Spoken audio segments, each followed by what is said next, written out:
Welcome to Season 3 of The Lifestyle Chase, and I'm your host, Chris Little. This podcast features high performers who have found a way to live their best life while balancing their health, wellness, friends, and family. To help this podcast grow, please share it on social media, rate 5 stars, tell your friends, and check out the past 140 episodes and counting. You can follow me on Instagram at Christian Little and at The Lifestyle Chase. Thanks for listening. Let's get started.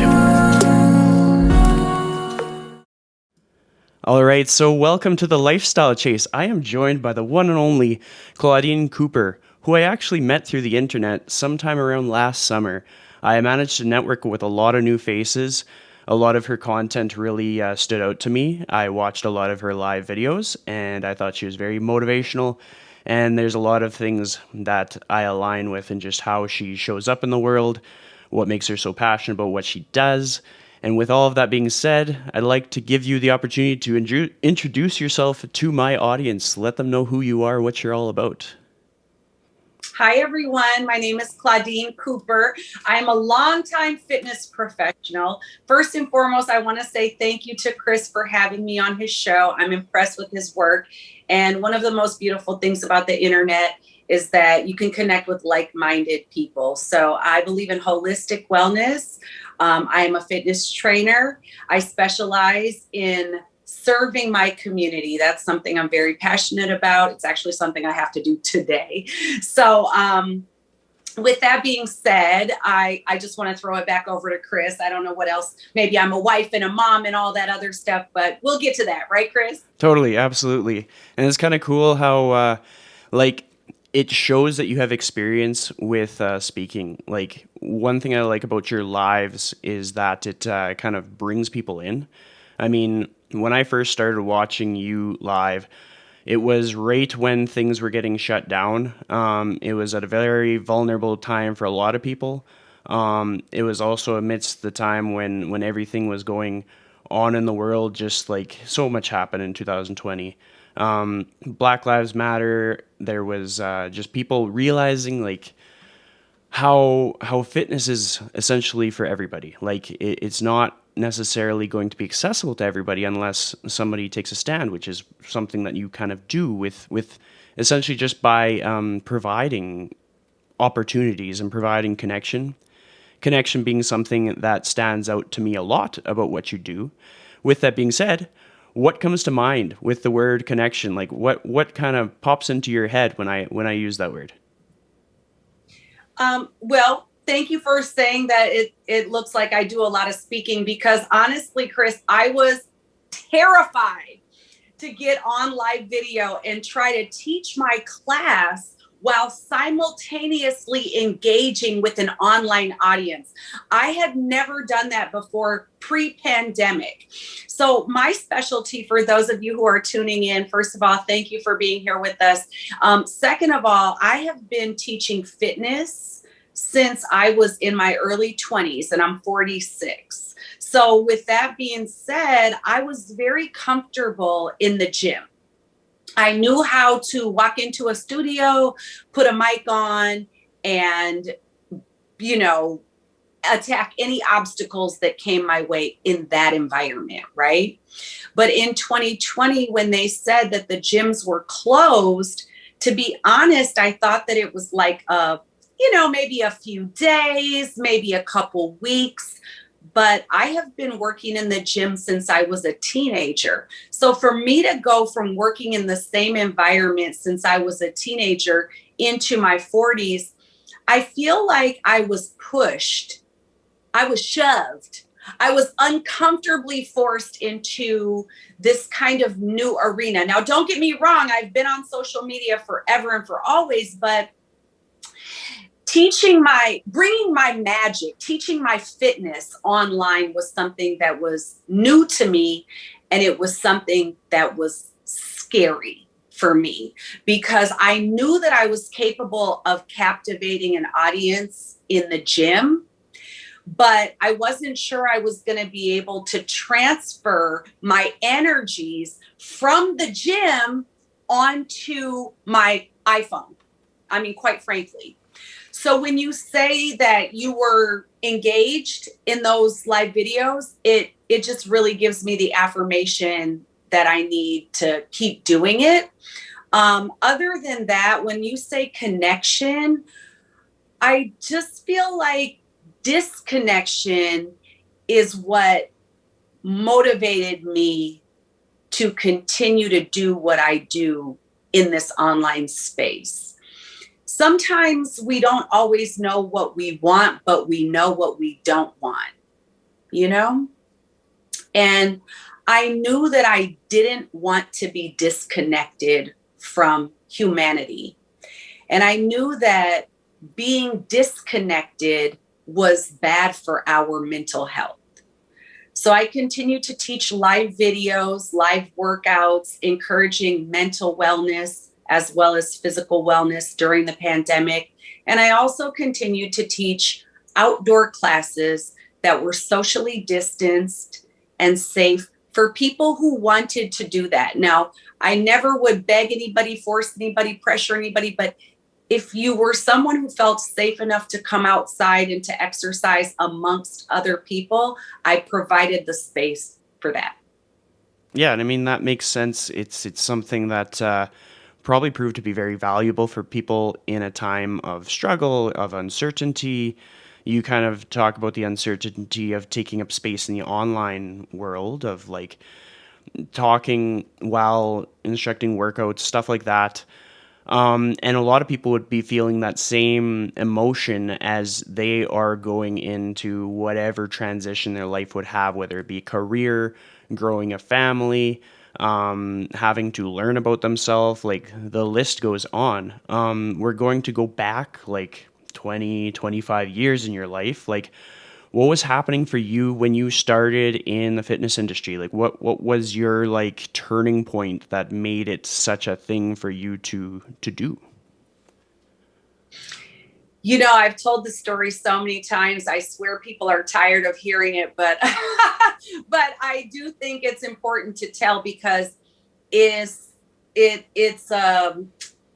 highlights the importance of interconnectedness between mental wellness and physical wellness. So I'll tell it again for the 100th time, but I was going through a very sad time in my life. I lost quite a few people in my family and in my friend group from tragic deaths, things like suicide, things like homicide, things like drug overdose, stuff that is pretty heavy to deal with for any person, but extremely heavy to deal with for someone who is a teenager. You don't even have the coping skills at that age. You know what I mean? Like, I don't even know if I have the coping skills at 46, but I'm saying I for sure didn't have them at 16.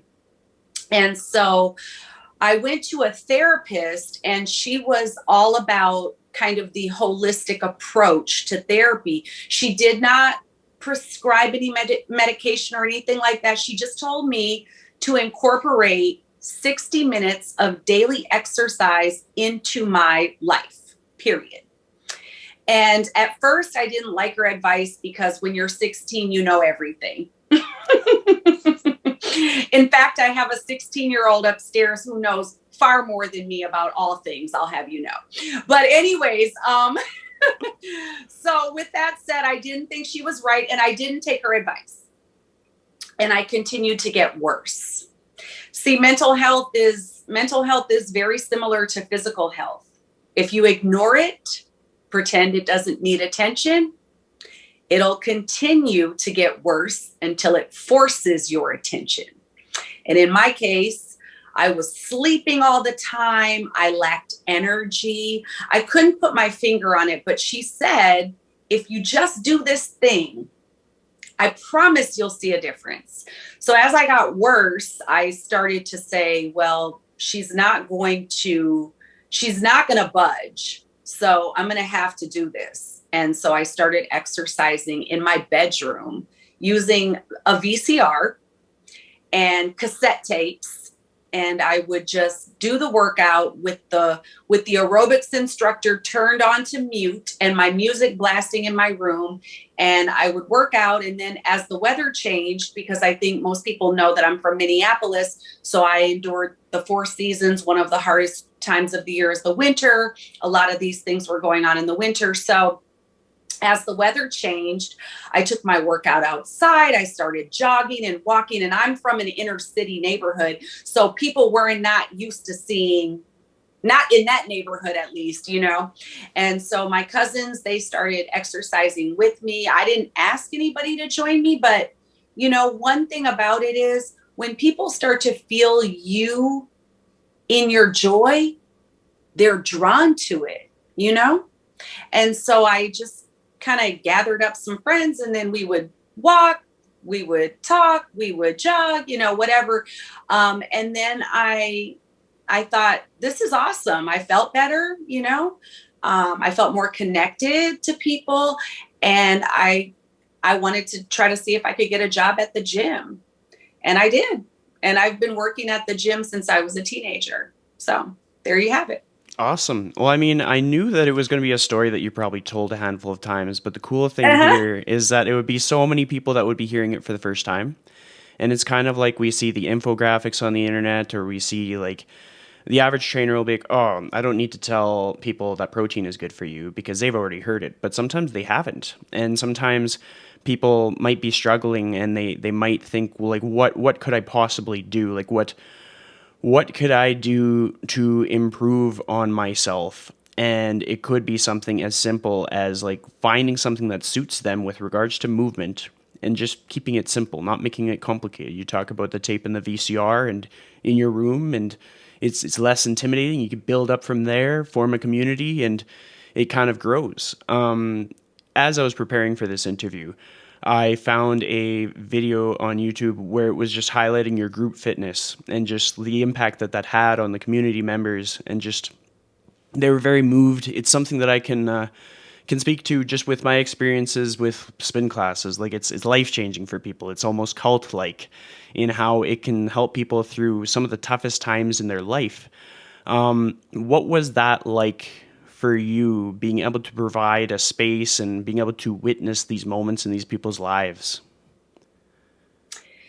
You know, what's interesting, Chris, and I know you probably know this being a spin instructor and all of that, is that you're operating in your passion, right? So you're showing up because you love it. And funny thing is, all these years, decades, I was never in it to like inspire people. I was never like, oh, look at the impact I'm creating and all of this. I was just doing what I love to do. And one thing I always say is I was healing myself.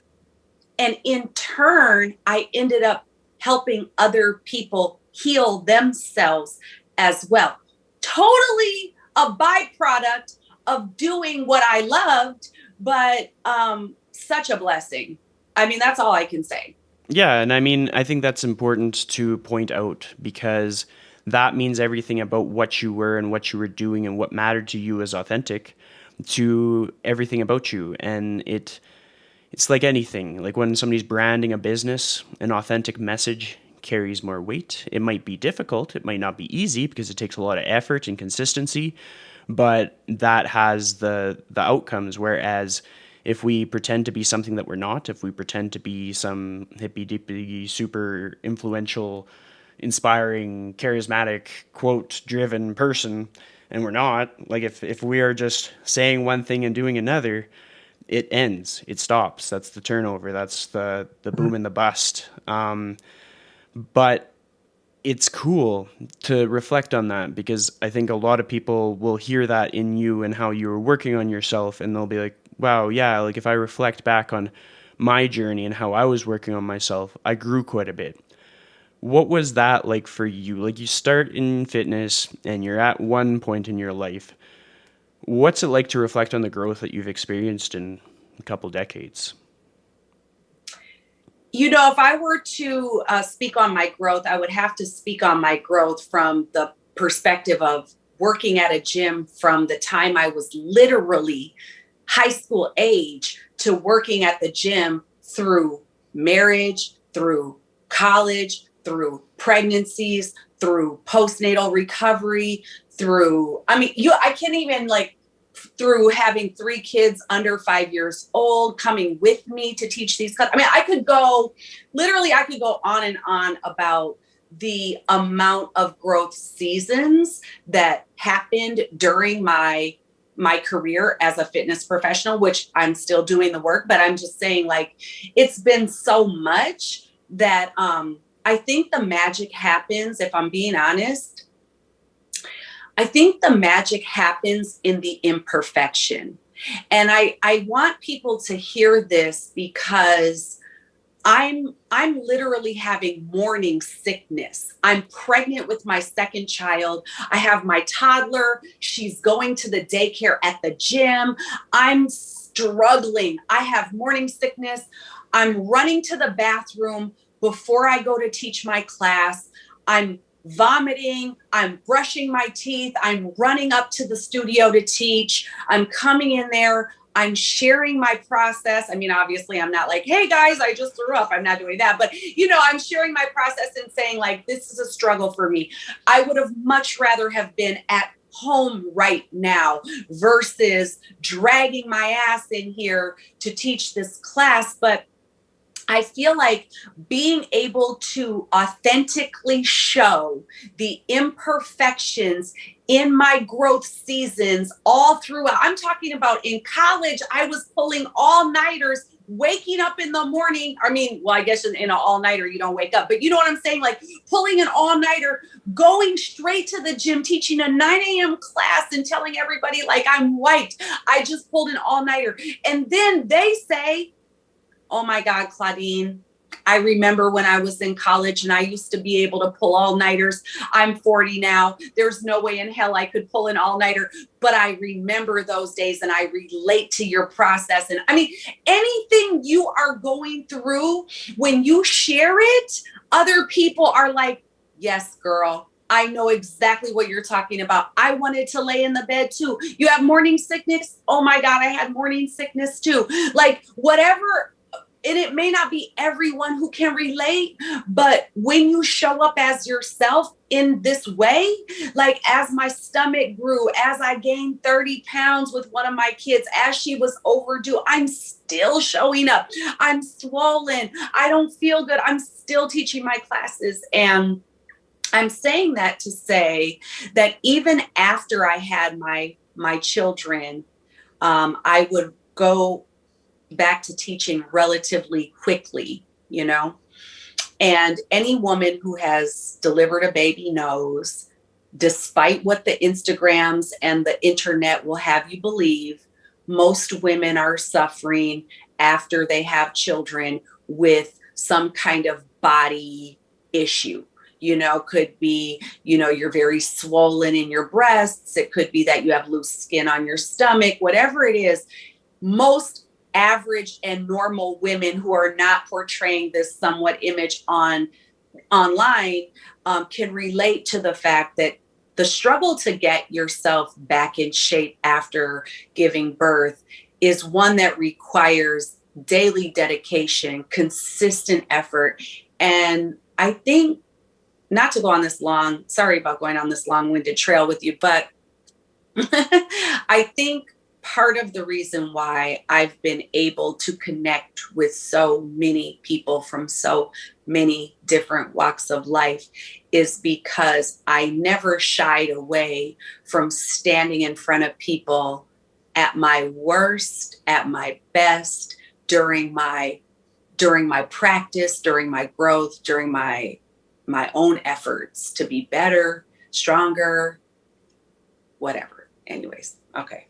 I'm off. That was awesome. There's so much about that I really appreciated. There's a lot of people that I train as a trainer who have just had a baby. There's friends in my friend circle who just had a baby, and I could talk about it, but that doesn't mean anything. So to have you talk about it would hopefully be very helpful for anybody listening that gravitated towards it because of who you are.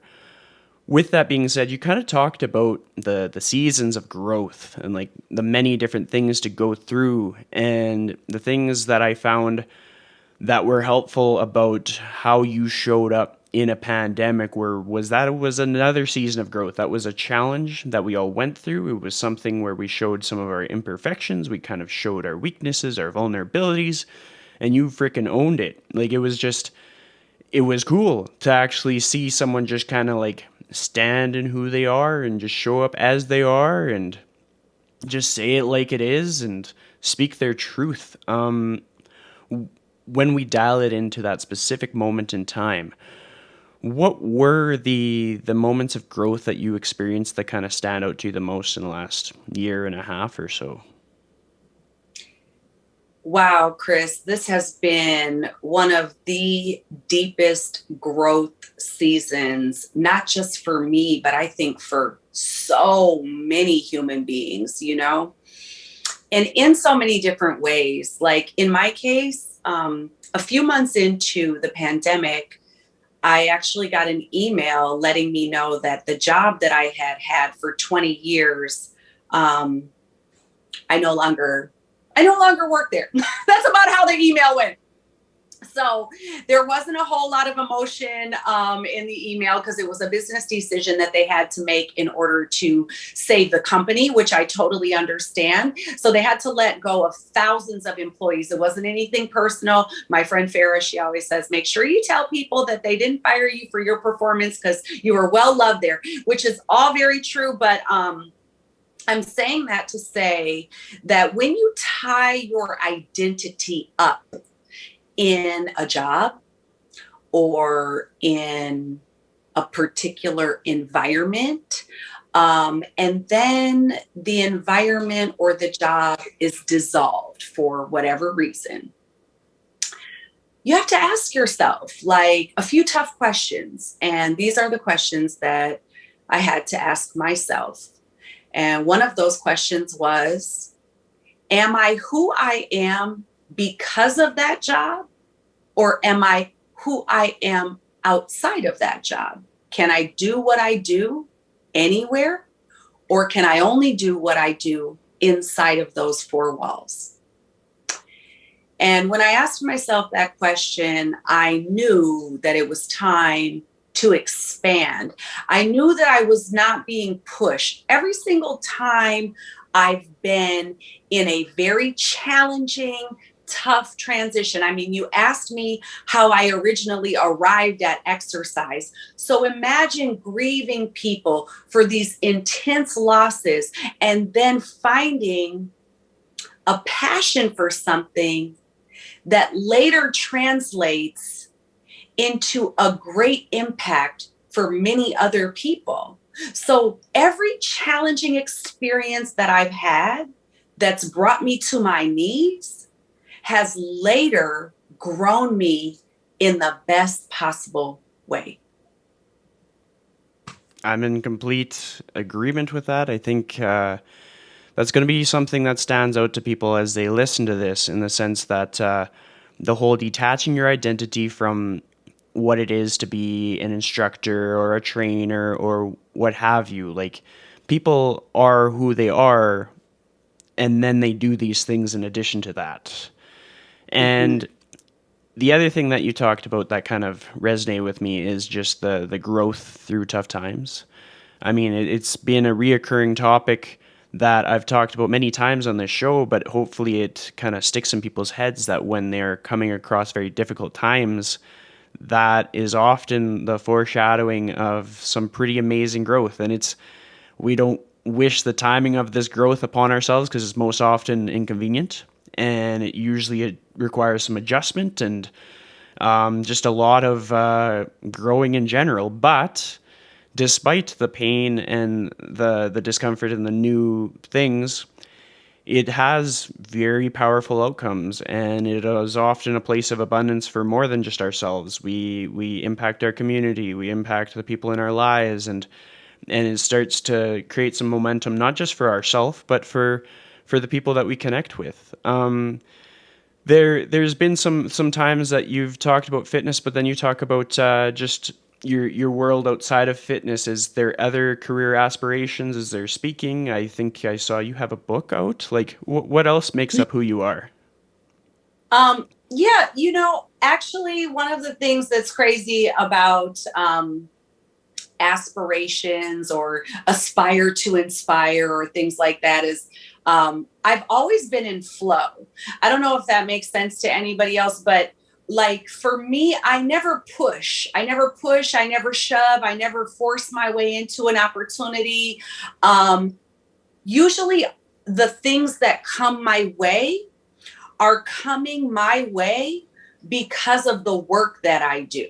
So my goal every day is to make sure that I'm showing up authentically, vulnerably. Is that a word? Oh yeah, yeah. Anyways, you feel me, right? It's basically, I want to show up as a regular human being in whatever environment that I'm placed in. I read something, and I know you've probably seen it on the internet too. It says, bloom where you are planted, right? And since we're talking about growth season, I feel like I can only speak about growth season to let you know that oftentimes in my own periods of growth, I have not forced anything. I have not pushed my way into anything or begged my way into anything. And I always end up, in my opinion, exactly where I'm supposed to be. I think that's important because sometimes impatience can take over for people. Sometimes we'll get frustrated. We start comparing ourselves to others. We don't necessarily trust the process or that flow or the nature of the way things go in life. But to hear that from you with all of your experience will be helpful.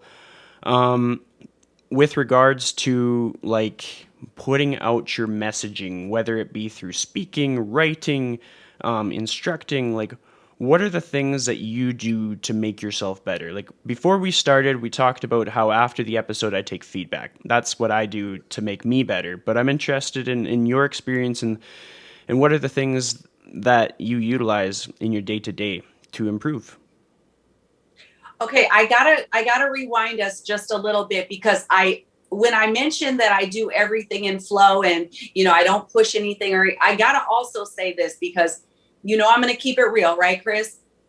I mean, I have pared my lifestyle down to the point where I don't need to force opportunities to live at a certain level of luxury. Right.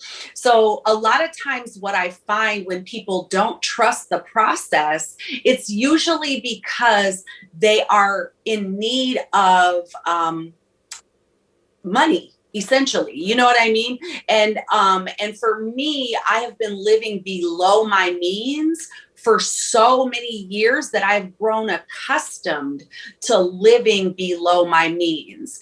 And even though at this point I am in a financial position where I'm blessed and thankful to be where I am, but I still hold that same kind of mentality to where I'm not pushing myself to have all these recurring debts that force me to kind of capitalize on human beings. Do you get what I'm saying? That absolutely makes sense. It's kind of I relate to it in the sense that if somebody is like desperate for change, like it shows, like it changes their actions, it takes away from their authenticity. All of a sudden, you have people making posts and saying, "Put this emoji if you want to join my program," and it's like, well, maybe I want to say something more than the emoji. It's just when you're kind of in that state of being where you're supposed to be, like I think that's the way I would put it, then Yeah. your actions are much more meaningful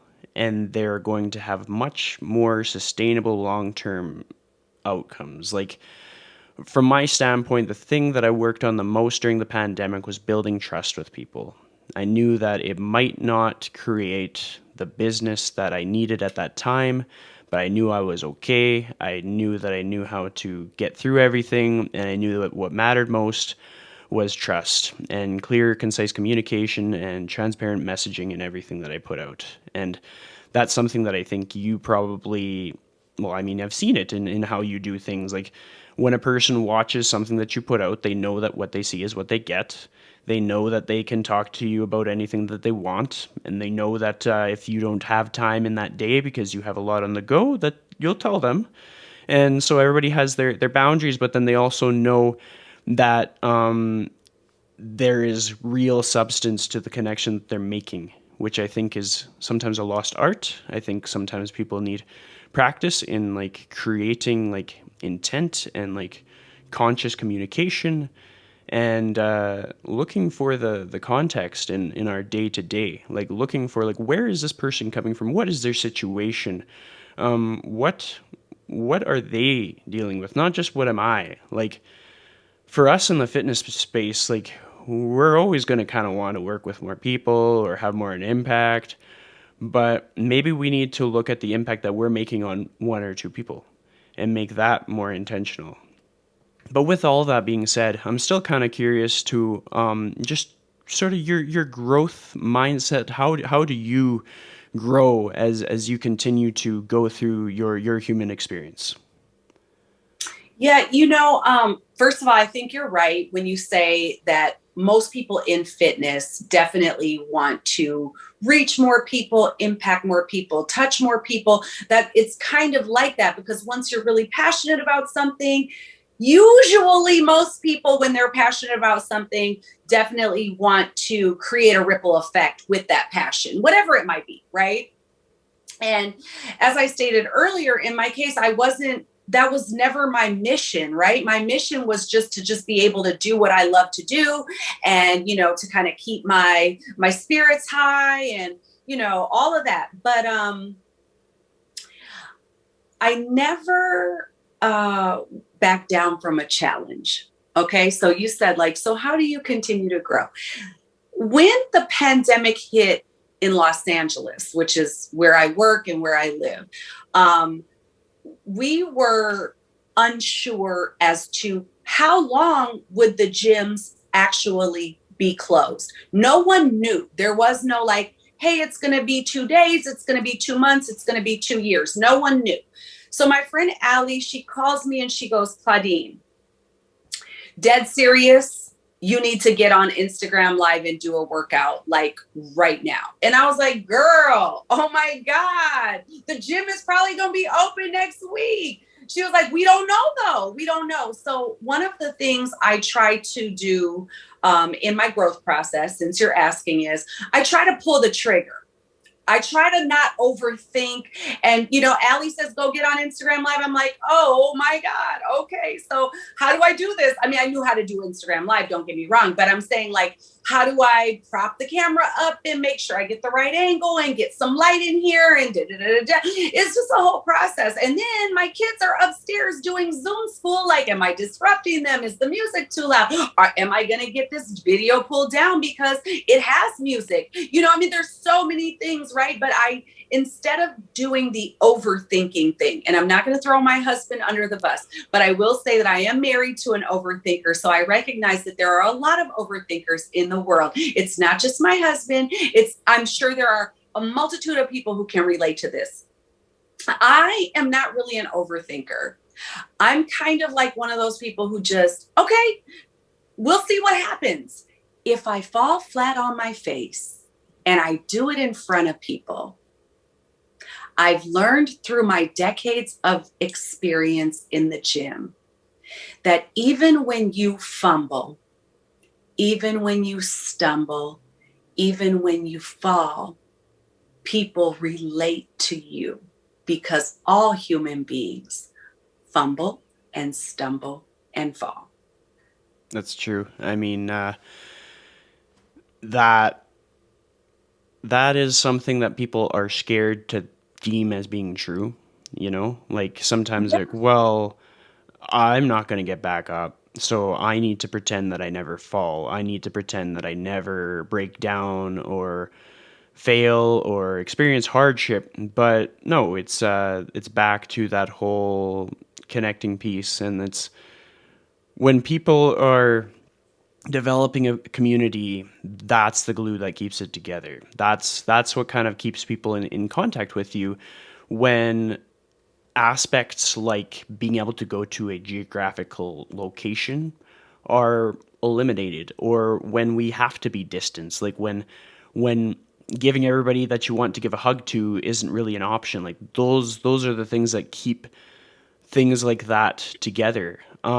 Something else that I wanted to bring up was when you're thinking about what you want to do next, or like what direction that you want to go next, where is it that you get your inspiration from? Like everybody kind of has like that direction, that compass in their life. Maybe it's mentors, maybe it's values. What is it for you? Yeah, values is a big one for me. I don't know if you've ever done the Deepak Chopra 21-day meditation challenge or anything like that, but ironically enough, a couple years ago, just before the pandemic, one of my friends encouraged me to join her with the 21-day meditation challenge. So one thing about me, and I think you're the same, Chris, is that when I commit to something, if I say I'm doing it, oh, it's getting done. I'm saying we're doing 21 days meditation. We're doing 21 days meditation. So, and we're not half-assing it either. So for this 21-day meditation, you had to write in a journal every day, right? And I've always been a journaler. I've kept a journal since I was around 9 years old. My mom, she brought home, my mom has always been in sales, and my mom won this award. And when she won this award, she got this little package where they gave her like a calendar, a journal, a day planner, and she brought it home and she said, I'm not going to use any of this crap. You can have it. And I was 9 years old. I'll never forget that because I still have that journal. And I wrote in it. I wrote in it every day, and I kept 30 journals. You brought up my book. I used those journals. I literally took pages from those journals and wrote my book. People say, God, Claudine, how do you remember all that stuff? Part of it is because when you write something down, your brain functions in such a way that once you write it down, it's much more easy to recall. So a lot of the experiences that I wanted to write about in my book were actually pulled from, real experiences that I had that I wrote down and that I remembered in my mind. I just had to go back and research and just make sure, am I tripping? Is this real? Did I really go through this? Oh, yes, I really did go through this. This is real life shit. So when I did the 21-day meditation just before the pandemic, it was the abundance meditation, which encourages you to think from an abundance mindset. And I know you brought that up earlier. I really like that whole philosophy, right? So it's not thinking about what you don't have. It's very much thinking about what you do have and bringing forth gratitude to the forefront. So anyways, one of the journal entries was write down the list of your priorities and then write down your aspirations so that you already are in alignment with your priorities when you start saying what you want, right? So if I say that my priority is my marriage, right? But then I say, oh, but I want to travel more. Then I have to be clear. Do I want to travel more inside of my marriage? Because my marriage is my priority, right? See, once you write down your priorities, then those aspirations have to kind of line up. And that's really how I decide which direction I'm going in, is by writing down my priorities. And just to be perfectly honest with you, because my marriage and my children are at the top of my priority list, there's a lot of opportunities that I have had to pass on because of the way my priorities are set up. And those priorities are unwavering for me. That makes sense, and I think that's going to be a helpful exercise for a lot of people that kind of feel stuck where they're at, or just kind of maybe need an activity to just go through to kind of like figure it out on their own terms. Like sometimes people don't necessarily like being told what to do, but if you kind of show them the way, then they might take some initiative and discover something that they might not have even thought about. to keep us kind of on time, there's a couple questions that I ask all of my guests. And one of them is, if you were to give someone a piece of advice that would help them to live their life to the fullest in the most authentic way, what would that piece of advice be? Of course, I'm going to say incorporate daily exercise into your life, because that is something that I'm very passionate about. But I do want to be clear when I give this advice to say that exercise does not have to be overcomplicated. It's just movement. Moving your body is good for your mind, your soul, your spirit, your health, your overall wellness. And it doesn't have to be, I need a trainer, I need a gym membership. I'm talking about move your ass. Period. It's so true. I completely agree. I mean, it's not the best business model for me, but I wholeheartedly agree. If people are out there and they want answers to what is the right movement, any movement, turn on your favorite song and just dance, whatever feels right for you, because I know the benefits, you know the benefits, and we can attest to it. The second question I have for you, this one's going to put you on the spot a little bit, but I think you have what it takes. This one, you're going to give a challenge to my audience. It's legit. You're just going to say your challenge for the day is, and the premise of this challenge is something that you think would enrich their day. Obviously, it's going to be different than what we just discussed. Something that you think maybe you might be the only one who would be the one that would give them that challenge. Something unique to you. So whenever you're ready. I'm ready, because I tell people this all the time, and I feel strongly about this myself. I challenge every single person who ends up watching this video or listens to this podcast to call someone who you have not called in over 1 month. Meaning, it can be a relative, it can be a friend, someone you have not spoken to in a month or more. I encourage you and challenge you to call that person, not text, not Facebook, not like their picture. Call them on the phone. If they don't answer, leave a message. Simply say, I'm checking in. I love that. That it aligns with everything I'm about. I'm glad that you put that out into the universe. With that being said, thank you so much for joining me. I'll make sure to include the links to your social media in the show notes so that people can track you down, find you, and maybe kind of immerse themselves in more about who you are. I really appreciate it, Chris. This was great. I love all your questions. I watch your other podcasts, so thank you so much for having me. No problem.